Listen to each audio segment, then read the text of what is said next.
নিজের সাথে হওয়া অন্যায়গুলো চুপচাপ বুকে জমিয়ে রাখি, হাসি মুখে সব মানিয়ে নেওয়ার ভান করি যেন কিছুই হয়নি, কিন্তু ভিতরে এক অদৃশ্য ক্ষত অবিরত রক্ত ঝরায়। জীবনের সব অভ্যাস বদলে ফেলা যায় সহজে, স্মৃতির পাতা উল্টে ফেলা যায়, নতুন গল্প লেখা যায়।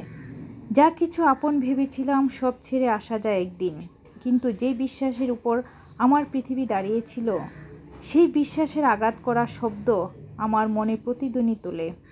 বিশ্বাসঘাতকতা শুধু সম্পর্ক ভাঙে না, মানুষের আত্মাটাকেও ভেঙে দেয়। হ্যালো ভিউয়ার্স, আসসালামু আলাইকুম। আশা করি সবাই ভালো আছেন। আলহামদুলিল্লাহ, আমিও ভালো আছি।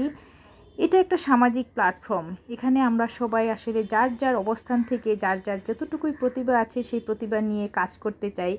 কিন্তু এটা একটা সামাজিক প্ল্যাটফর্ম। এখানে এসে আপনি এমন কোনো প্রতিজ্ঞা দিবেন না বা এমন কোথাও কথা বলবেন না যাতে করে আপনাকে মানুষ প্রশ্নবিদ্ধ করে। আপনি অনেক ভেবে চিন্তে একটা কথা বলবেন, কারণ আপনার একটা কথা সারা পৃথিবীর মানুষের কাছে এটা রেকর্ড হয়ে থাকবে। আপনি হয়তো ভাবছেন যে আপনি একটা ভিডিও পোস্ট করেছেন বা আপনি এক জায়গায় সাক্ষাৎকার দিয়েছেন, একটা কথা বলেছেন, সেটা আপনার ওখানেই শেষ। আপনি আপনার বাসায় এসে বা আপনার পারিবারিক পরিবেশে আপনার মতো করে আপনি লাইফ কাটাবেন না। এটা যেহেতু একটা সামাজিক প্ল্যাটফর্ম, আমি প্রথমেই বলেছি, কারণ এখানে অনেক ভেবে চিন্তে সুস্থ মাথায় ঠান্ডা মাথায় আপনার কথা বলতে হবে।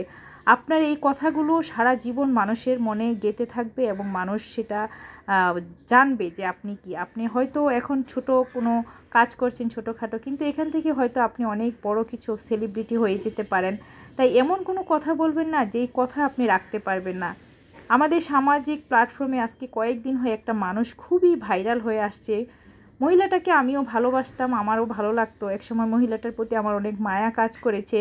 কিন্তু এখন মহিলা সম্পর্কে যেসব কথা আসছে, প্রথমেই সে আসলে ধর্মের সাথে অন্যায় করেছে, ধর্মের সাথে সে আসলে অনেক বড় অন্যায় করেছে। আমি যখন মন থেকে কোনো কিছু রাখতে পারবো না, মন থেকে কোনো কিছু পালন করতে পারবো না, সেটা ধরে রাখতে পারবো না, সেখানে আমি কেন একটা সামাজিক প্ল্যাটফর্মে এসে আমি এত বড় প্রতিজ্ঞা দিই বা এত বড় কথা বলি?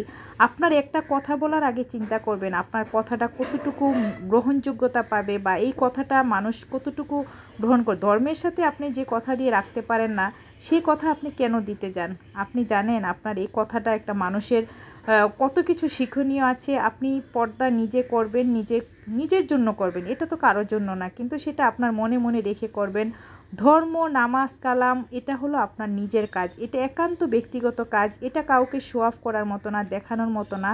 হ্যাঁ, পর্দা আমরা করি, সবাই আসলে পর্দার মধ্যেই থাকতে চাই, তবে নিজের আসলে কাজের জন্য কাজের অবস্থান থেকে হয়তো সবাই প্রপার পর্দা করতে পারে না। সেটা আমাদের ইসলামে যেভাবে আমাদের পর্দা মেনটেন করে চলতে হয়, তাই বলে আপনি আজকে এক জায়গায় এক কথা বললেন, অন্য জায়গায় এক কথা বললেন, সুবিধা মতো আপনার কথা বলেই যাবেন।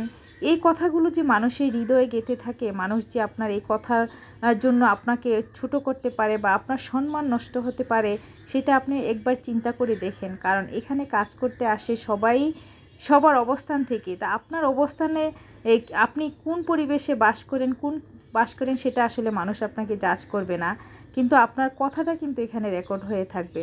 মানুষ যখন মানুষের কাছে সম্মান, আদর, ভালোবাসা অর্জন করতে পারে না, সেই মানুষ আসলে কখনো সফলতা অর্জন করতে পারে না। সম্মান, ভালোবাসা অর্জন করতে হলে নিজের আত্মসম্মান বজায় রাখতে হয়। এই যে মানুষটা এখন মানুষের কাছে কি পরিমাণ তার সম্মান, তার আত্মবিশ্বাস সব কিছু হারিয়েছে, সে কি আর জীবনে কখনো ঘুরে দাঁড়াতে